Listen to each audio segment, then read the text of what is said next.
Okay, let's get into it. Today we're doing a deep dive into the world of Arch Linux. Specifically, we're looking at two distributions that have just been generating a ton of buzz: EndeavourOS and Garuda Linux. And what's so interesting is that they're built on the exact same foundation, but the user experience is, well, it's Yeah. worlds apart. Right. So the mission here is to figure out that split. Which philosophy, which distro really aligns with you?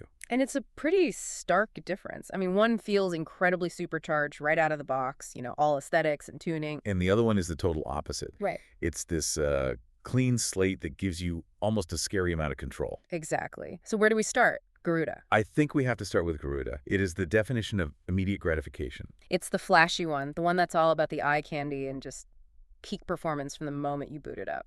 And this is where the tech details actually matter for the average person. It's pre-configured with all these performance tweaks, a custom kernel, and this is the big one. It uses B2OFs with automatic snapshots. Okay, so break that down. What does that actually mean for me? It means you have an undo button, a literal safety net. If you break something with an update, you can just roll the whole system back. Wow, okay, that's a huge deal. It's massive. So it's for the person who wants things to work and look amazing, right now. But wait, there has to be a trade-off. Our notes say it can feel heavy or even opinionated. There's the catch. What does that mean in practice? It means the developers have already made a lot of choices for you. The look, the tools, the layout. If you don't like their specific theme, well, you're kind of fighting against their vision to change it. Got it. So it's the cost of convenience. It is. Now let's flip the coin and look at EndeavourOS. Which feels like, I don't know, the rebellious cousin that rejected all that flair. It's always described as Arch without the painful installation. And that's its entire selling point. The installer is super simple. You pick your desktop environment like XFCE or KDE. Right. And that's it. And then what? Then you're left with a system that is intentionally very, very close to vanilla Arch.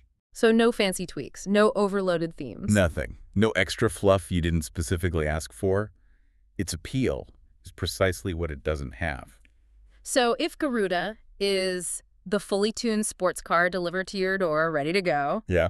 Endeavour is like the bare chassis and the engine, you get to build the rest yourself, piece by piece. That's the perfect analogy. It is all about control over convenience. EndeavourOS expects you to get your hands dirty. So it's for someone who genuinely enjoys the process of building their own setup? Absolutely. Someone who wants a lightweight, simple foundation and wants to know about every single thing installed on their machine. So when you're looking at these two, the choice really just comes down to your personality, doesn't it? 100%. You have to ask yourself, are you looking for that visual polish, that out-of-the-box performance and the safety net of Garuda? Or do you want that minimalist starting point, that absolute control where you tailor everything precisely, which is the whole idea behind EndeavourOS? It's just wild how a few initial configuration choices can completely change the feel of an OS, even when the core is identical. It really is. We've seen it's a clear choice between pre-configuration and total customization. Yeah. So here's the thought I want to leave you with. Think about the apps on your phone or your computer. Are you the kind of person who installs the big new OS update the moment it's released, trusting the developers got it right? That's the Garuda mindset. Or are you the one who waits a few weeks or even months until you've read all the reviews and you know exactly how to tweak the settings yourself? That's the EndeavourOS approach, your preference there. It probably tells you everything you need to know.